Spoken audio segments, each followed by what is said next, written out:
Hey there, it's Rachel Mullins, the host of Hashtag No Filter Fridays on Public House Media.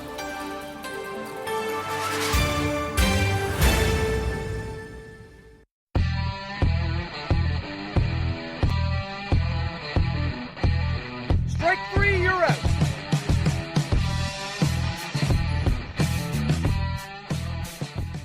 Welcome to a brand new episode of Caught Listening, the baseball podcast that goes beyond the white lines. Christian Imler here with you, broadcasting as always part of the Public House Media Network. Don't forget to subscribe, rate, review, share us with your friends and family wherever you get your podcasts, including now on Amazon Podcasts, which we're pretty excited about here. You can also get in touch with the show on social media. Search Caught Listening by Public House Media on Twitter, Instagram, and Facebook. You can also email the show, caughtlisteningphm at gmail.com. Really excited about this guest because it's a topic that hasn't really been discussed much this year, if at all. It was the hot button topic when it first happened, and then once we turned our focus away from collegiate athletics and to the pro world, it kind of gotten forgotten and swept under the rug. But it's incredibly interesting, difficult, detailed, and there's a lot to unpack with it. So I'm excited to talk about that, but also excited because he's a good friend, one of the folks that I credit a lot to my career because he did help me get my first job out of college, and he is the only college coach to ever see me take batting practice, and I think I speak for the rest of college coaches when they say, thank God, they are the only coach, he's the only one. But he's the head coach of my alma mater, Hofstra University, baseball coach John Russo. Russo, it's good to talk to you, pal. Truly my pleasure. It's been awesome to see your career and to just be a small part of it. I remember our summers up in Vermont fondly, and, just awesome to see what you're doing for baseball and everything you've got going. So anytime you need me, I'm there for you. I appreciate that. And real quick, before we get into this, because one of the things that I didn't notice, I didn't really know, is we think of summer wood bat leagues, and we think of them as an opportunity for the kids playing, going into their next year, get a little bit of difference, get more reps in, obviously, but then also get a little bit of a different feel in how to compete with different guys, and you're seeing people that maybe you don't see every day. But what I didn't understand really until I got up there with you in Vermont was what it does for the coaches as well, because the 2 years that you and I were in Vermont together in the summers of 2011 and 2012, you were just transitioning to take over as the head coach at Hofstra as an assistant, and you had guys who were on your staff that were assistant coaches that were hoping to move up those ranks, and also players who had just finished and were hoping to get into coaching. The importance of summer ball is almost just as much for the coaches as it is for the players.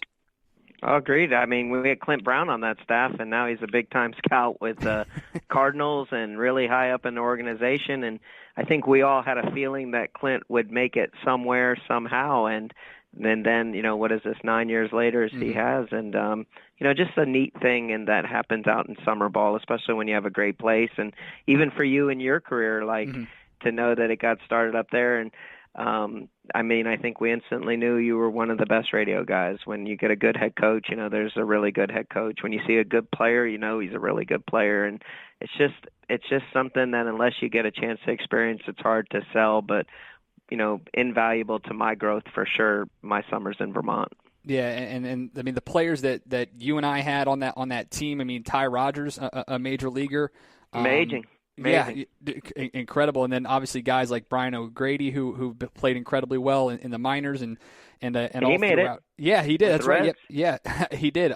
So it's just great to see, and it's not just the Cape Cod League like everybody thinks. So it's awesome, and I've encouraged this on the show multiple times. If you're in a small town that has a summer league, a summer collegiate league, go out and support and spend the money there and help out, because it's a lot of fun. Be a host family, because those people are incredible. You and I have had host families ourselves, so we know how important those people are. But Coach, I want to get to this because it's interesting, and like I said at the top, it kind of got swept under the rug after the NCAA men's basketball tournament got canceled. But COVID has impacted so much in this world. And before I get into it, first and foremost, Stacy, the kids, how is everybody handling what has been the weirdest year that we have ever experienced?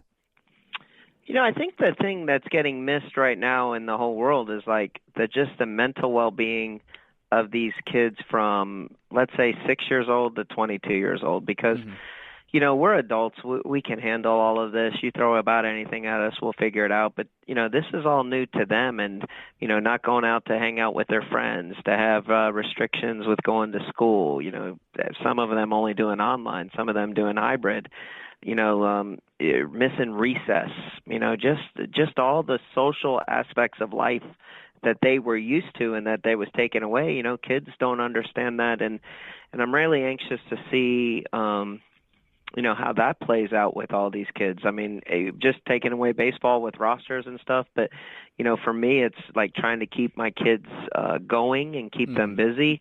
Whatever travel I can get them into, I try to do. I try to get my youngest ones into fitness and getting them out of the house and trying to set up as safe as play dates as you can so they can still socialize and see friends. But, obviously we need the world to get back to normal, but I'm just really, you're always worried about your kids, and I've been really at high risk working about my kids the last 8 months. Yeah, 100%, and especially, can't stress the importance of last week, Mental Health Awareness Week, obviously, right. as well, and just how it's been one of the biggest things, for me as well, is just seeing the anxiety, and even me personally, as someone who never really felt like an anxious person, it's grown over the last 8 months. It's been scary to look at, but for you, not only do you have your kids at home, you got your boys on the Hofstra baseball team who, and I want to specifically talk about your class of 2020, your seniors who graduated, who were supposed to walk across the stage. This was their final year of collegiate baseball, and for some of them, it was probably the last time they were going to play baseball in a setting like that.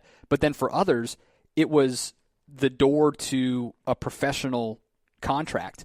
What was the moment like, and what can you tell me about the conversations you've had with your seniors once the decision was made that, hey, we're ending everything and 2020 is over? It was terrible because, when it first happened, we were under the impression of, hey, we'll be back in 2 weeks.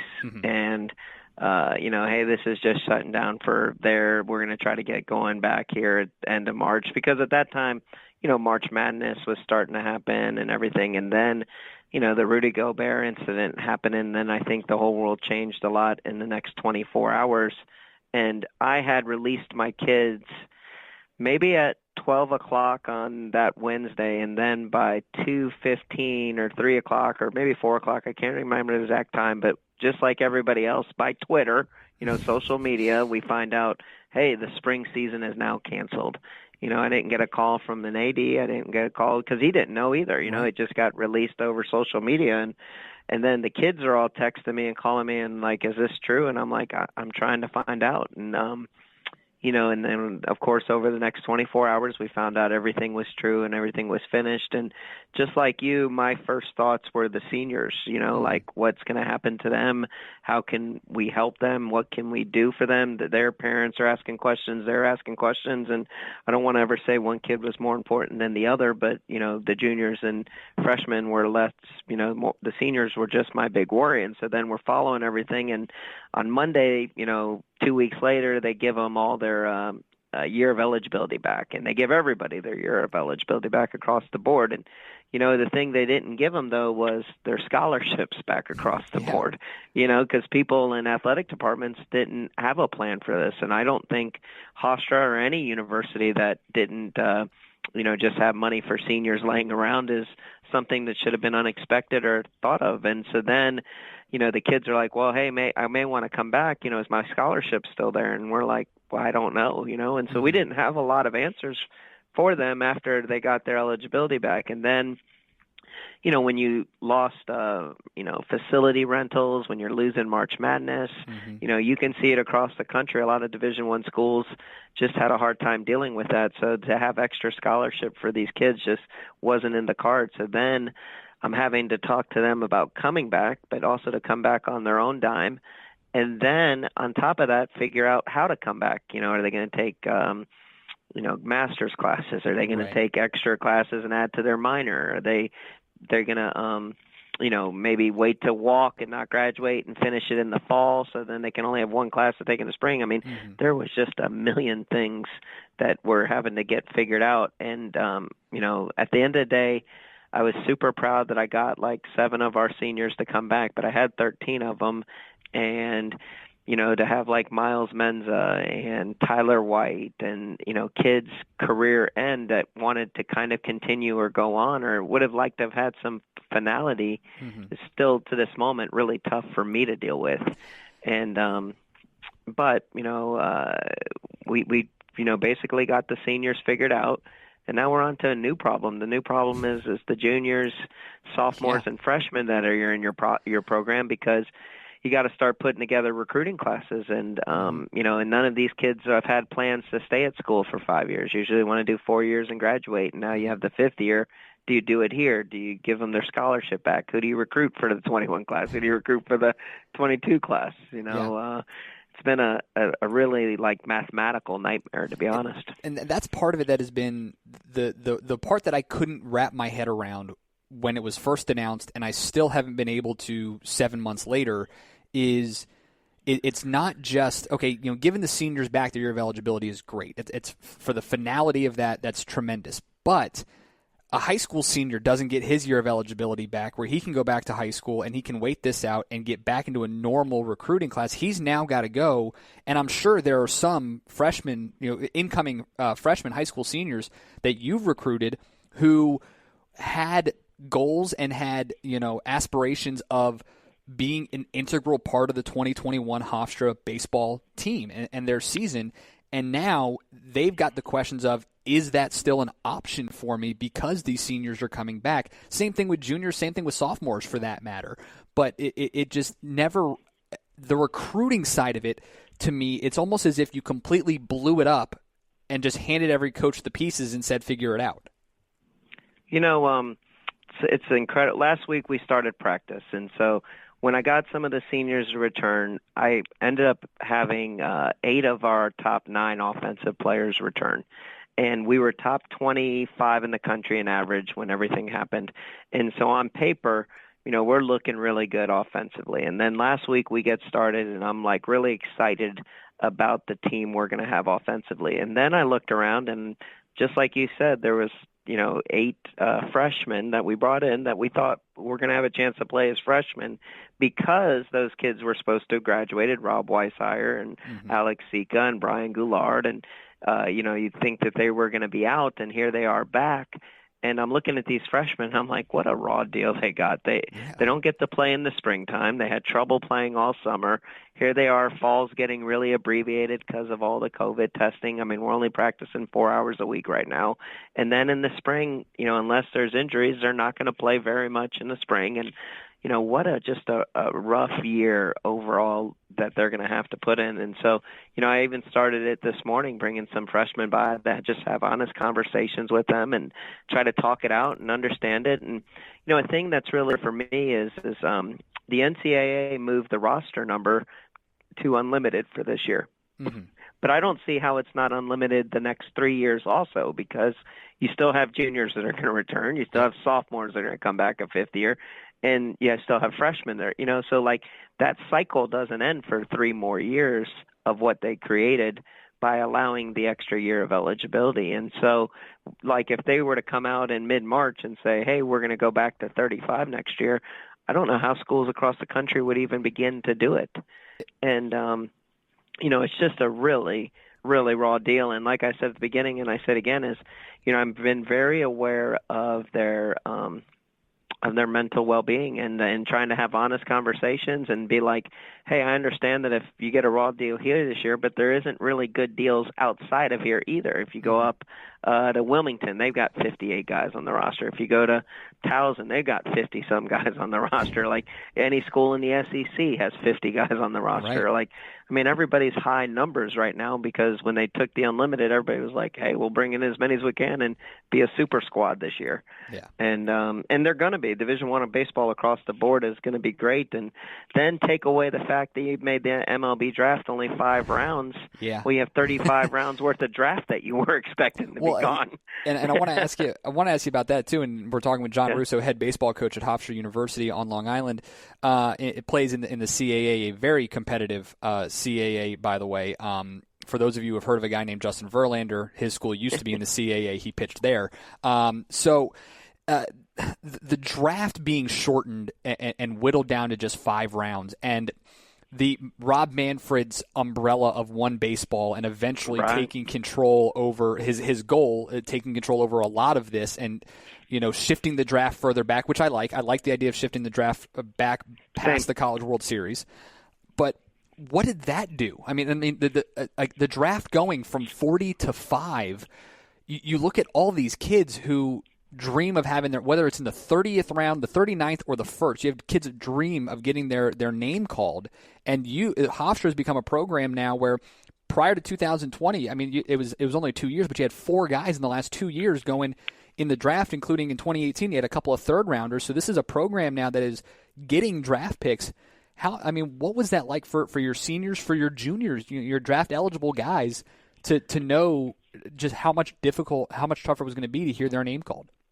Well, so like one example for me would be Austin Gaudier. He, at the time of everything, he was leading the CAA in every offensive category. And even though we were only 15 games in, he won, basically any award that they said. He's Division I baseball. It said, hey, the best player in the league is him. So let's just assume that he has a pretty decent chance of being drafted.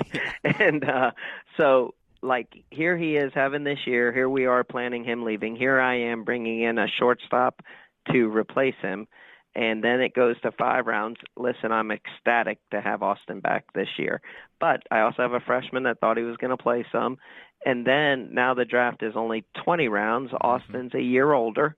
You never know if age will start to work against him. You don't know if he's going to have as good a year this coming spring. So what happens if he doesn't? Well, now he still has a 5th year to come back for, his senior, which I'll take him back because I love him and he's a great player. But now the kid that came in to back him up is 2 years out away from playing and not going to get on the field at all because, listen, you just don't sit Austin you play him 55 games if he's ready to play. He's the best player in the league. And, that's the numbers and the stuff that all of this created. And, Major League Baseball, not having a minor league system right now is borderline incredible. Yeah.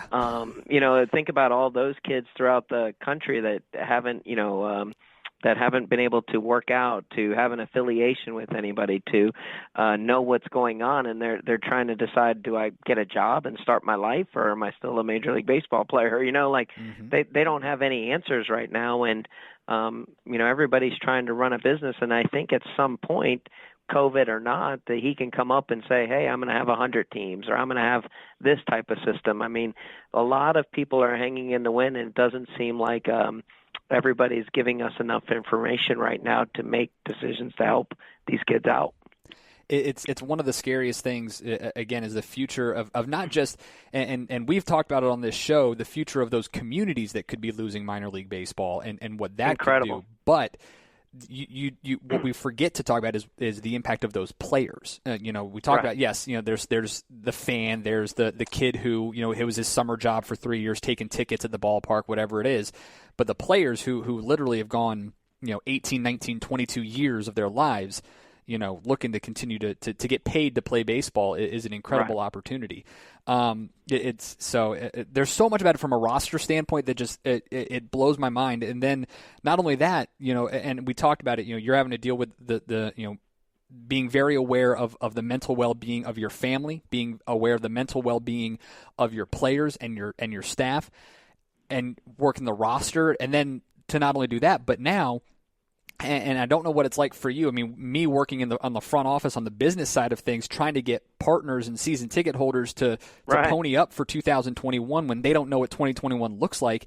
I can't imagine what it's like for you in terms of scheduling, in terms of, and all the other stuff that goes with being a head coach. Right. Flying, travel restrictions. Right now you've got, New York has about every state in the country on their restrictions list. Yep. And so, like, you're dealing with all those problems. And, you just said it and we did it. But, when you didn't have summer ball, you could almost ruin one of the greatest things. And I think they're going to survive one more year, but they can't survive a second summer of not having summer baseball, because part of the thing that you and I loved most maybe about Vermont was McGillicuddy's or Pinky's on Main Street or, Ben and Jerry's, just the places that we went and visited, and the hometown feeling of being there for the summer. And that's all across the country and everywhere. And, and not having any information. So I haven't, I have a schedule for the springtime, but I told every guy that we're supposed to go play. Not sure if we're going to be able to fly, not sure if we're going to have any restrictions on going there. Like, what if we go somewhere and then come back after 4 days and New York puts us on 14 days quarantine? Yeah. I mean, there is just a lot of there, but I don't talk about that out loud, to be honest, because, these kids already have enough to deal with. I just say, hey, we'll deal with today, and, hopefully there'll be a vaccine in a month. Hopefully the world's changed in 3 months. The one thing I do hold on to is this, is I think no matter what, the NCAA is going to have March Madness this year. They can't survive without it. And people don't know that March Madness is what drives college sports. People would usually vote football, but football isn't what makes the money. It's March Madness that makes the money. And when last year they only paid out a third of that to colleges, that's why colleges struggled so bad financially. I really think, the NCAA, I think the world is going to do whatever it can to have March Madness. So if there's March Madness, I got to think there's baseball and other sports in the springtime. And so, that's what I'm hoping for, and that's what I'm really following right now, is when the basketball season's going to start, how much of a basketball season's going to go, and that's really my next hope, to be honest. And college football seems to be, it's doing really well right now. You look at Texas A&M the other day and had, great crowds and great games, and, it just seemed like starting to get back a little bit closer to normal for us. And that's the hope, and that was, that's a whole nother topic that we can because it's one of those things that it popped into my mind, and when I saw programs cutting baseball, cutting lacrosse, swimming, tennis, all these sports, and my mind goes, I understand you're losing out on the March Madness money, but these are programs that not every player is on full scholarship. So not only are it's the easy way out. Exactly. The easy way out. And, because your job's to get out and fundraise and to get sponsorships and talk to people and talk truths and explain everything. And when you cut a program, that's an easy way to fix a problem. But, we're all enrollment-driven businesses. Right. And so, like, we use athletics. You get students come here, that helps the enrollment of the overall university. And so one hand washes the other, and you use each other. When you cut a sport, I mean, you are just fixing an easy problem without doing any work or anything. That should be the last, and a far last, decision to make, to cut any athletic program and take any kid's scholarship. And, I can't be more embarrassed or more upset when I see anything happen to like a LaSalle or a Furman or any of those, because I know the inner circles of that type of deal, and we're all enrollment. At the end of the day, I'm a recruiter for Hofstra University, not just Hofstra's baseball team, and I want kids to be at the school, and I want the school to be great and improve it. That's why I'm always worried about academics and kids, because that's the most important thing, and then we win some ball games. Yeah. 100%. Talking with John Russo, head baseball coach at Hofstra University, my alma mater, and to just real quick before we kind of wrap things up, to kind of break away from COVID, I was looking a little bit, and so your first year at Hofstra, if I remember correctly, was 2008, correct? That first season? It was. Yeah. Right. So you came in as an assistant with Pat Anderson, who had spent years in the minors and then now is back in minor league baseball. And then after the 2011 season, my senior year, Pat and PA said he was leaving. You were going to take over as the head coach for the 2012 season. And I was doing a little bit of research here, and since your arrival in 2008, I don't know if you know this, but 7 Hofstra baseball players have been drafted prior to you and PA arriving in 2008. Only 5 had ever been drafted Oh, wow. Yeah, and what I love is when I showed up on campus in the fall of 2007, we were a 30-loss program. And Right. and now Trust me, I had 19 players, and you talk about your BP. I was thinking I'd recruit of you if I would have saw you swing. So at least got you out for a season. that was the scary part too. Is I was ready to go back to school to be able to play for you. But 7 draft picks. 2 in the 3rd round in Brian Verbitsky and John Rooney in 2018. I remember when Danny Poma got drafted in the 10th round, and we were all so excited. I remember, when Ethan Paquette got drafted, you and I were together when Paquette got drafted, and it was great for that. What do you attribute? Because it's Long Island, New York. It's the middle. Playing in February in New York outside is not fun. In a conference that had been dominated for years by ODU and UNCW and VCU and all these other, what do you attribute the turnaround to? Because this is now, like you mentioned, Austin Gaudier, best player in the league, and that kind of stuff 10 years ago didn't happen at Hofstra. Well, I think it started with Patrick. Patrick was, I think he brought a professional attitude to here. He'd spent 10 years in professional. He had previously coached here, so he had some love for Hofstra University. I think coming with him, I had at least experience of what good ball players would look like. And I remember many midnights, him and I in here at the office and talking about what we wanted Hofstra to be and how we wanted to look. And one of the thoughts I had early on was we just really needed to get good academic kids and athletic kids. And because, Hofstra is a really highly thought of academic school, but not great for baseball. And so I thought, why get away from that, but just try to find kids? And so we put really big standards on what we were looking for kids. I think that helped create a culture. And then, what we did in that early time in 2008 and 2009 really reaped its benefits in 2012 with the best team in Hofstra history. 34 wins, second in the CAA, and really set the foundation for my career and the building of Hofstra baseball. And that was a lot of work that Patrick and I had done early. And I think it's all based off the kids. You just got to people. The catchphrase of the world right now: culture, culture, culture. Mm-hmm.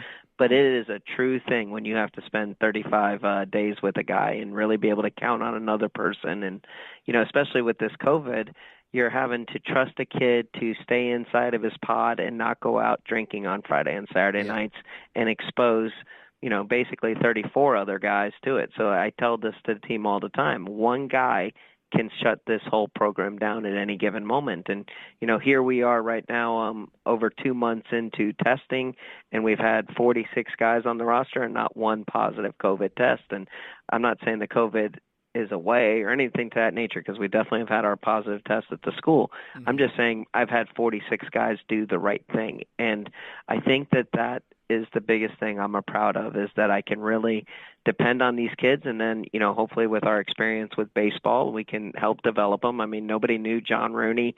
He didn't do a perfect game. He didn't do prep baseball. There isn't any founding. He was from Hoosick Valley and, a town of 3,000. He threw 84, 86 when he got here. But then, 3 years later, he developed and got better and was able to be a 3rd-round pick. And Danny Poma the same way. He had 4 draft years happen before he finally got picked, but he ended up being an All-American. And it's about confidence and putting a kid in strong area to get builder and become the best he can be. And, same for Verbitsky. All those kids, they did a lot of himself, but you just wanted to put them in places to support themselves and make baseball important. And I've told you this before, but I'm from the South, and so I have a Southern mentality when it comes to playing the game of baseball and how you should attack and do it. And I think that helps a lot with the kids, that I'm not afraid of them making mistakes or being aggressive. And, their whole life they kind of become a little bit controlled up in the North, and they play station-to-station baseball or looking over their shoulder, worried about they're going to get yelled at for making mistakes by the, Mets and Yankee fans. Right. And, but I just don't teach it that way. And so it's been a fun atmosphere to put these kids in. I've been really proud and appreciative of all the kids I've coached, and definitely appreciative of Patrick bringing me here. I never knew where Hofstra was or Long Island before coming here. And, I'm blessed to have one of 300 Division I coaching jobs, and, very appreciative of it every day.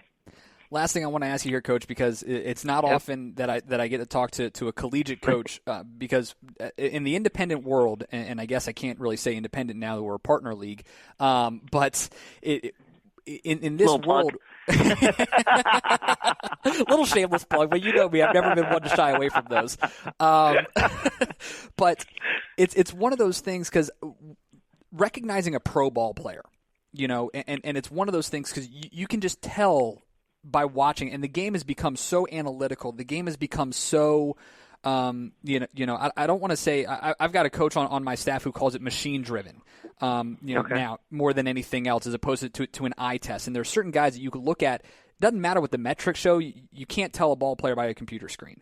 And I think one of the prime examples, when I was looking through some of the guys that have made professional baseball and in the affiliated ranks, the guy that comes to mind, and it's so funny because as soon as I saw his name, I remembered how talented he was, and he came after me at Hofstra.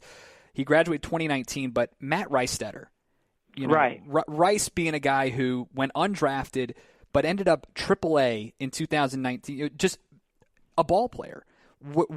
When you're looking for those type of guys, because I see it now where what we're looking at this level is obviously, guys with former professional experience, but college players, older guys, but you're there looking at 16, 17, 18-year-olds. When you look at those kids, what sticks out to you and says this kid's got a career, this kid's got a future in this game? I'll give you a guy that I've seen both ends of the stick, and it was a crazy story. So I have Vito Fresia, and he was drafted in 2019. And I just think you look at him, he's 6'4", 215. He's caught for 4 years. He first team all CAA. He hits 450-foot homers. In yours and my eyes, I would think that's a draft pick most days of the week. Mm-hmm. And then here he is, having the battle and get drafted in the 39th round. I'm yelling and shouting at scouts. Well, then he gets to professional baseball, and he's a 39th guy, and he goes down to Florida, and he's in spring training. And he's hitting, and he bats about 300, and he hits like 3 home runs, and he has a nice spring. After the spring, I talked to the scouting director of the Phillies and just wanted to follow up and see what kind of year Vito had. They loved him, and I'm like, oh, wow, it didn't seem like he had that great of a year, but their analytics guys loved him. Mm-hmm. They're like, his virtual on-base percentage was the second highest in our organization. And I was like, what the hell is that? And they're like, well, if he were to play on a normal-sized field with normal wind conditions and normal area, he would have had the second most home runs in our organization. And I'm like, well, man, that's awesome. Anything to keep him around longer, I'm all for.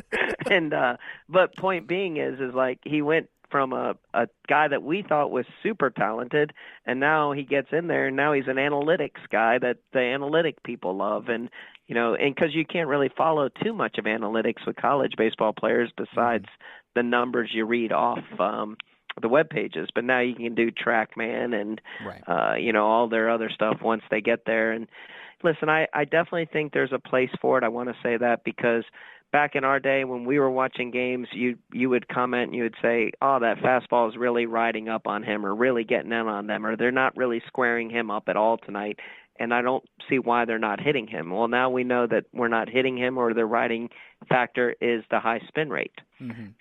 And before that, we didn't know that. And so as a coach, as a radio broadcaster, we'd be like, we just had a terrible night at the park. Well, at least now afterwards we can go look at TrackMan, and if the guy has a 2,500 spin rate, well, listen, we probably weren't going to hit him ever. Right. And so it has its place. It does have a spot for it. I don't think we can definitely look at a screen and be able to recruit a team, but I think, you can put two factors together and figure out what's the best direction to go and not get too heavy on one side or the other. He's John Russo, head coach of our Hofstra University Pride. And as always, it's always fun talking baseball. It's always fun talking to you in general. Appreciate you spending some time, and I look forward to a 2021 that is as close to normal as possible, and that includes me seeing a game in person. So I'm looking forward to it. Definitely. Super proud of everything you've done, Christian. I can't be happier to be on this, and please keep me posted if I can ever help with anything. Thanks, Coach. I appreciate it. Later, Christian. All right, it's John Russo, head coach of Hofstra University on Long Island. It's a smaller Division I program, but again, I wanted to bring him on because there's so much about this stuff that I just don't know, and it's tough to know from the outside looking in. So very thankful that John was able to do that. And I thought he brought up a really, really good point that I want to close out on, and that is last week was Mental Health Awareness Week. And for those of you, if you know somebody, if you are somebody who is dealing with any form of mental stress, anxiety, depression, whatever it is, please be there for them. Please, talk with them. Just be an ear for them. Just be, someone for them, because it certainly has heightened over the last 8 months, and I can't imagine what kids are going through. I can't imagine what high schoolers and what college kids are going to who had their entire worlds turned upside down, like all of us did, but in a completely different and maybe even a more tragic way earlier this year. That's going to do it for the show. As always, we appreciate your guys' time and listening and your support. Don't forget to share, subscribe, rate, and review the show. And find us on social media. Just search Caught Listening by Public House Media on Twitter, Instagram, and Facebook. Send us your suggestions for future shows. We can't wait to have you guys as a part of it. Until next week, I'm Christian Heimel. You have been Caught Listening.